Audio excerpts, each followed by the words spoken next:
রাজস্ব খাতে সংস্কার নিয়ে কাজ শুরু হয়েছে বলে জানিয়েছেন এনবিআর চেয়ারম্যান। ডিরেক্ট ও ইনডিরেক্ট ট্যাক্সের আওতা বাড়ানোর জন্য কাজ করবে এই টাস্কফোর্স। সেই সাথে সহজে ও অনলাইনে রিটার্ন জমা দেওয়ার বিষয়টিকেও গুরুত্ব দেওয়া হচ্ছে। সকালে ৭১কে তিনি এসব কথা বলেন। ডাইরেক্ট ট্যাক্সের জন্য একটা টাস্ক ফোর্স, ইনডাইরেক্ট ট্যাক্সের জন্য একটা টাস্ক ফোর্স।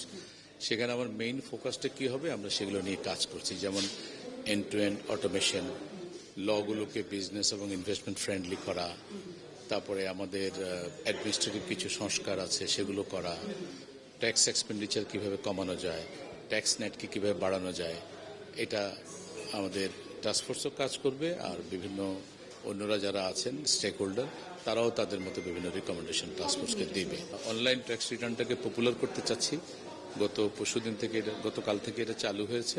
গতকাল বোধহয় প্রায় ১.৫ লাখ ট্যাক্স পেয়ার অনলাইনে রিটার্ন দিয়ে দিয়েছে।